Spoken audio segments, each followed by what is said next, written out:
Now, near Fitchburg, Massachusetts, a respectable farmer committed a quite minor breach against the men's styles of his period. And so we began by tracing his story through these objects. The case of razors is well over a century old, and it belongs to the time when every man liked to have a razor for each day of the week. So Joe Palmer, a farmer, prized such a set, because then it was the ironclad fashion for American men to go clean-shaven. Now there's also another kind of blade.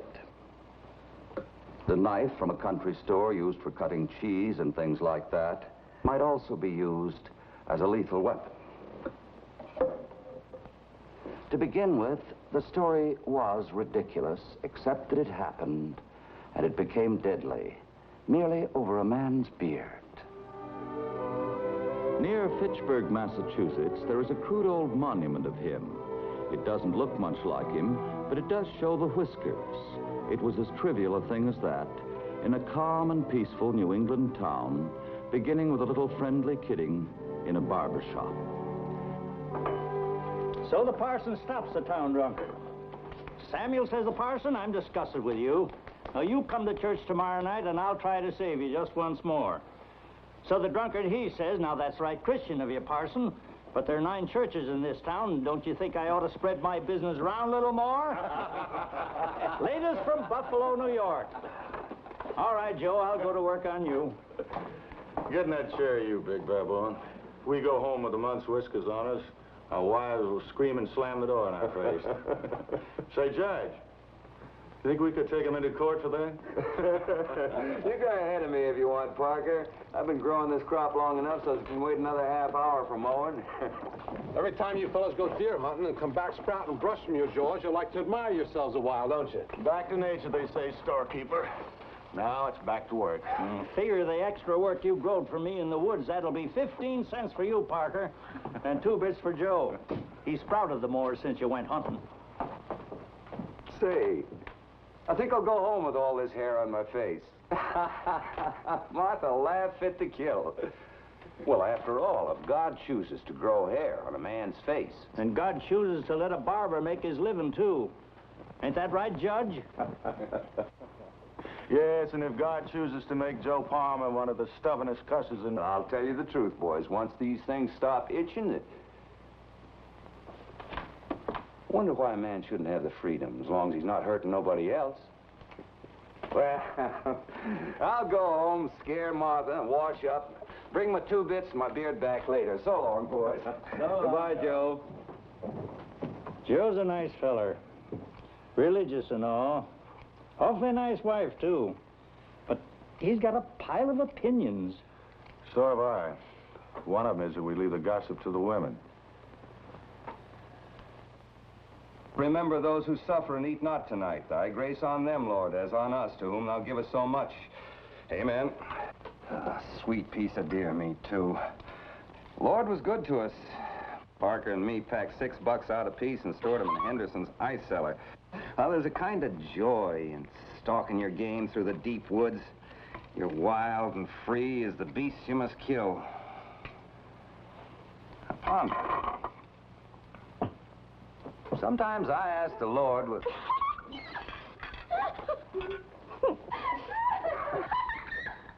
Now, stop that. Come back here, Timothy. I'll not have my own...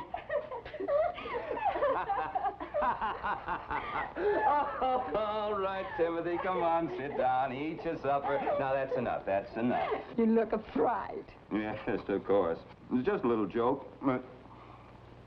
Your own grandpa said that every fool man had a right to try a mustache or even a beard once in his lifetime. I guess we don't have that right in our generation. Well, no sense in breaking with custom. Yes, but the philosophy in this country... Philosophizing won't keep you out of the barber chair tomorrow, Joe. Don't keep Pete from charging me 2 bits for the job, either. But 150 years ago, an American could grow a beard like Methuselah and no soul to boss him. Mashed potatoes are as light as the wings of an angel, Martha. I kind of like your whiskers, Pa. You look like the Bible. A picture from it, I mean. There. Now, out of the mouths of babes.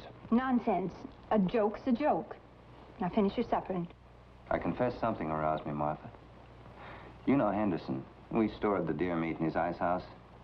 Well, he said to me, and not joking, mind you, but like he'd a right to. And take that filth off your face, Joe, like an American. Well, we are Americans, and in Rome, do as the Romans. This ain't Rome, Martha. That's my point. This ain't Rome.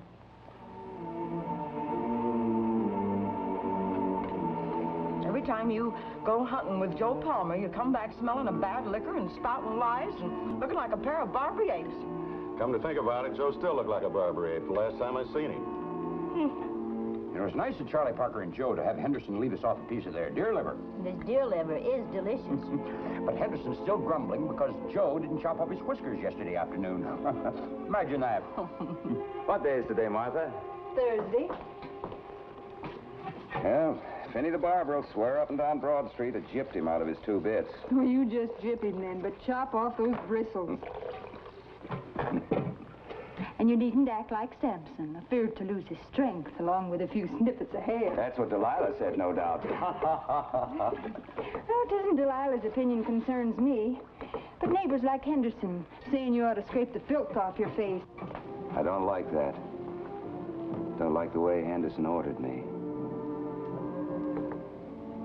What do you say we let this crop grow a little higher before we put the mowers to it?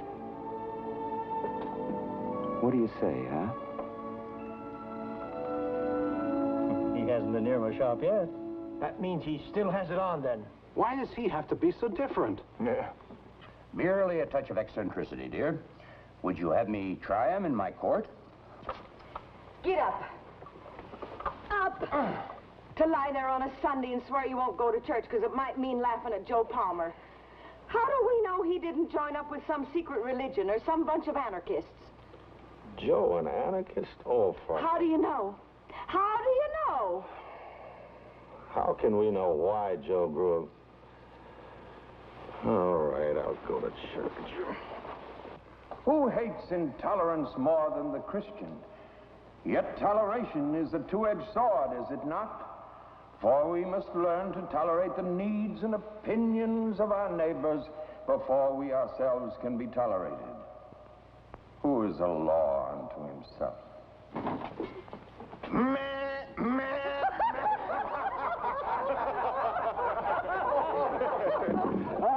All right, have your fun, but let me have mine, too. After all, folks, it's getting pretty darn silly. All the jokes about's 4 inches of hair. Which should be a-growing atop his head, where they belong. Now, Joe's a customer, folks. If it is Joe behind that disc guy. That might well be the reason, Mr. Davis. Yeah, Joe. Who'd you kill you're running away from? I thought he never killed anybody. No. We'll be going. Is that everything on Martha's list? You still trust him with credit, storekeeper?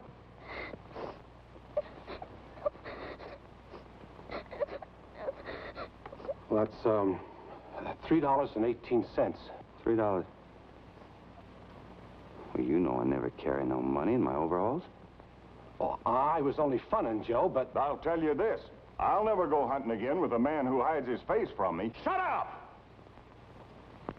Joe, this has gone way past where it should. I'll lend you the money, of course, but I don't know as I'll allow any man to... Look, I'll give you the $3.18 for old time's sake. And that beard. Jokes. Stand up for what we intend. Stand up or get down. You shave or you and your kind get out. My kind? Listen, Your kind. Your kind is what I mean. Pick up your groceries. Your friend should be run off by anybody man enough to protect the decent women of this town. Wait a minute! Neighbors.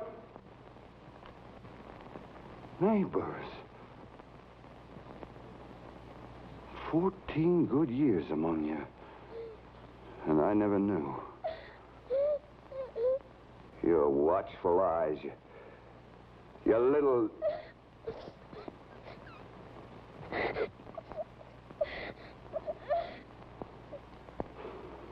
I put too much meaning to it. Thanks, Parker. Keep your food, storekeeper. I'll please you all.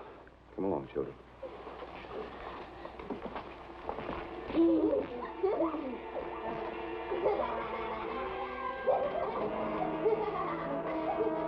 Caused trouble down to the store this morning. He had his secret reasons. Why should he persist? What's he fighting for? For something deep and secret that he should persist so strong. Like I said last night, I tell you, he has his secret reasons. But Joe's just like me. I tell you... How do you know? How do you know? I swear I've grown so used to you this way now, it'll seem indecent to look upon your naked face. Well, you can leave the kitchen, Martha, and I'll sort of sneak up on you in about 20 minutes. Where's my little Susan? Well, she is a mite late. Playing in the school grounds, I guess. If she don't come shortly, I'll send Tim. It was the sight of a young face, Martha. Then I guess I got tired of seeing something nasty hiding right behind their eyes. Well, martyr or no martyr, I never felt better in my life.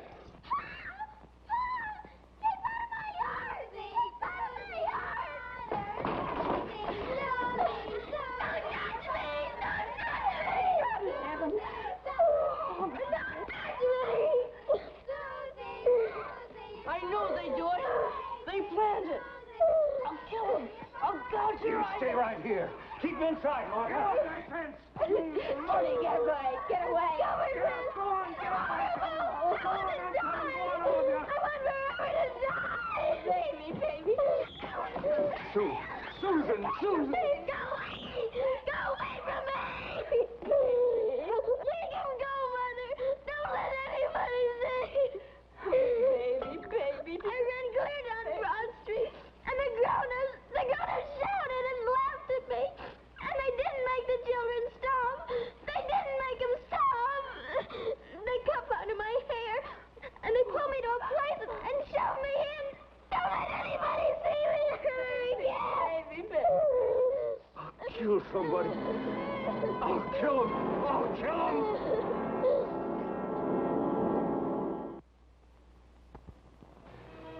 And the devil in these things is that when you've gone too far and let your children turn savage by your example, you can't stop.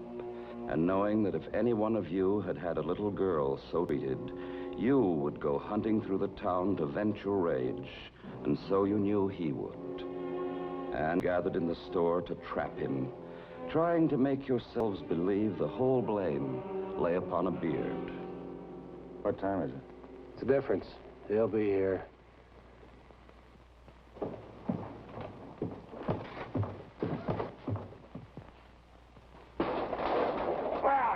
Where are you? Get him up on the counter, man. Come on, get his arms. All right, let's go. Fool! We're just trying to off your beard. You didn't take it off, so we will. Hurry up or I'll rip it off by hand. Look out, he's got a knife. I'm trying to hack your beard off, you fool.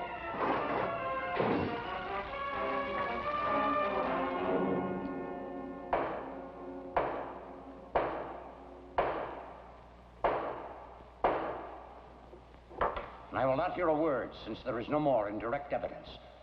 My court has not seen such a travesty in a dozen years. In fact, never mind. Assault and battery with lethal weapon. Charge sustained. Luckily for you, they didn't bleed to death, which would have sent you to the gallows. 1 year. Now get him out of here fast. It was inevitable, as I pointed out 5 months ago. Very clearly, he belonged to a society of religious reformers, and his beard was a symbol. I hunted and fished with him for years. And then one summer, it come out what he really was. We should have realized years ago, but nobody paid any attention. Walking around the house isn't going to put you to rest one jot. Now that justice has been done and I can sleep safe of nights, I'm willing to shut my tongue if only others have the same good sense. Now, you come to bed. No. I'm going outside for a while.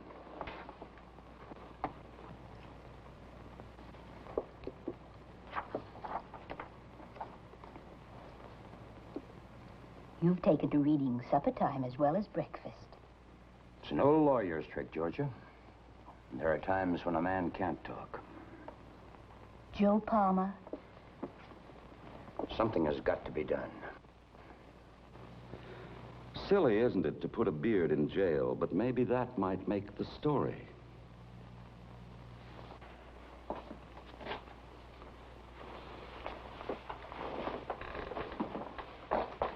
Ready for you now, sir.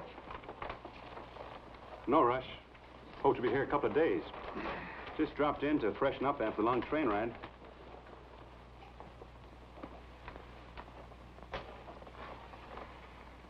Anything wrong? Oh, you'll set yourself on fire. You better shut up, Fred.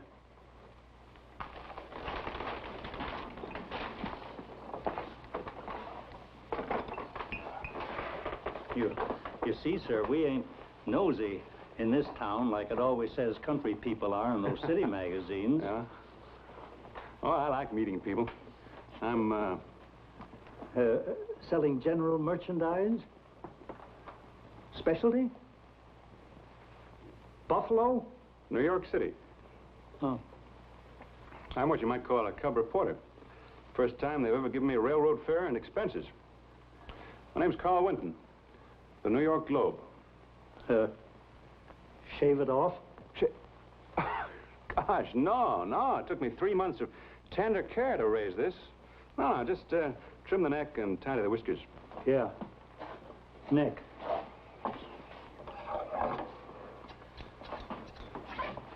You like the beard? They're becoming all the fashion here and there. In fact, they're sweeping over the East like wildfire just the past few months. Doctors, lawyers, bankers, reporters. Americans? It's very funny. Well, it'll feel good to get some of the cinders off. I understand you've had some kind of trouble here with a man, Joe Palmerson? Just Palmer. Oh. Joe. Yeah, I thought you'd know, being the barber. I heard he got a jail sentence. I wonder if you could tell me why. Well, just exactly to go into a condition which you might say is strictly our own business, I'm not the man to see. There's others closer to the mess. I'm not... Look, mister, you go see the marshal or the judge. Sure, of course. Why? What was the reason? Tell me the reason.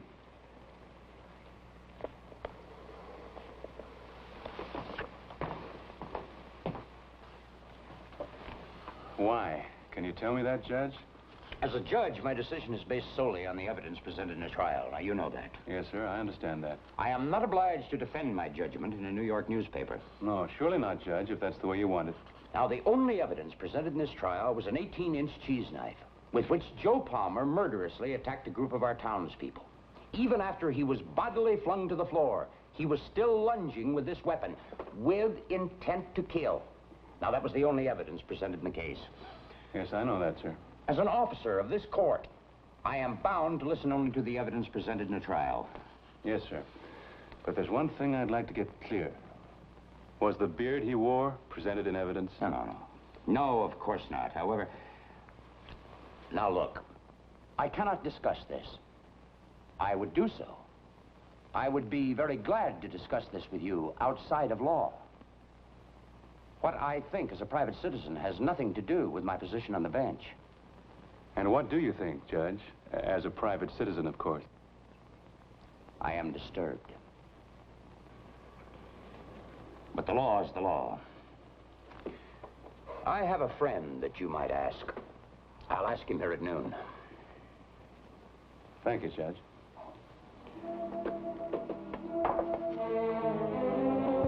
Why did you do... I apologize, Reverend. Why did they do it? Well, these matters, young man, are the unwritten laws of a congregation.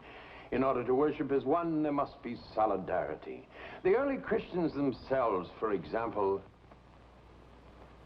Yes, sir? I'm subject to great confusion. I've searched my soul. There's a woman here in this town, Mrs. Parker, I think, who seems to enjoy making trouble, who told me, Reverend, that her husband came to your house the night they planned to trap Joe Palmer into making a wild attack so they could shave off his beard by force. And she said that her husband asked you if it was right. I'm not obliged to answer irresponsible questions. I advised against it. I see, Reverend. Thank you. Oh, hello, Mr. Winton. Get your story? What the dickens is this, Judge? The young man wants to know why, Parker. How do you like it? I was in the store. I held Joe down with my thumbs digging into his throat. That's how much I like it. I have insisted, however, that the case was tried on the evidence. At the same time... The interesting thing, gentlemen, is that we would never have heard about this incident at all had it not been that someone in this town, a man of education, wrote us an anonymous letter in which he said that local children had been led to outrage a little girl with filth in order to punish her father. That's quite a story. You didn't write that letter, did you, Judge?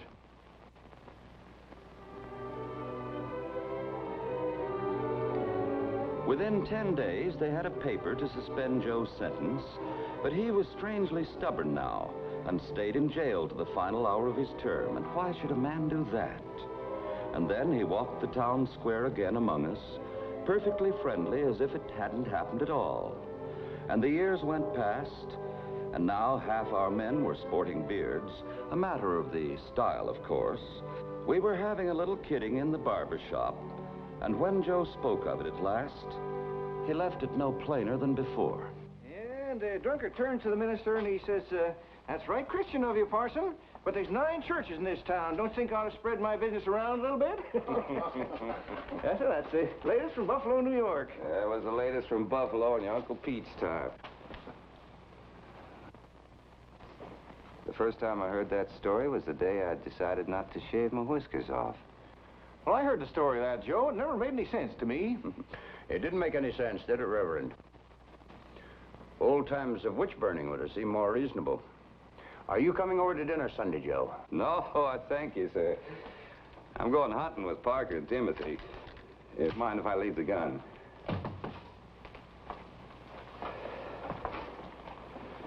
I guess none of us will ever know the plain answer. I was a stubborn cuss at first, and it opened a door. Something black burst through and went crazy. Judge, if I laid something on the conscience of this town, does it still lay somehow on me? Was it all of us?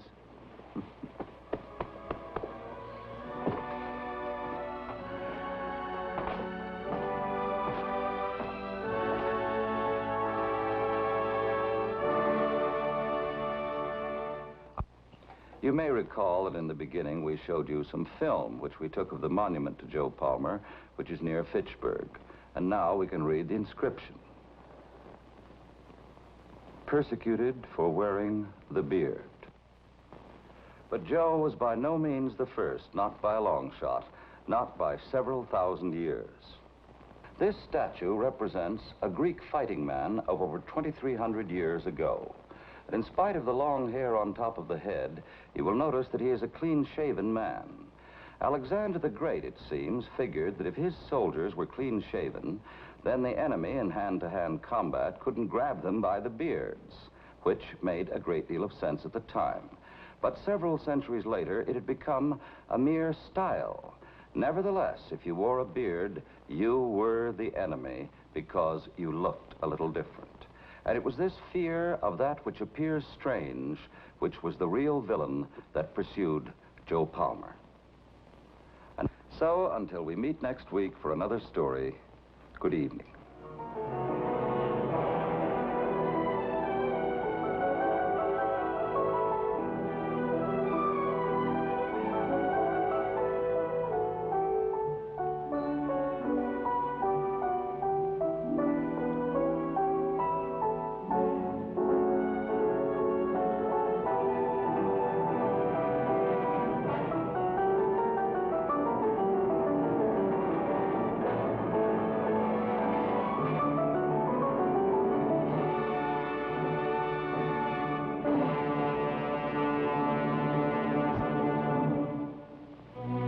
at telephone time next week. Until then, we remain sincerely yours, the Bell Telephone System.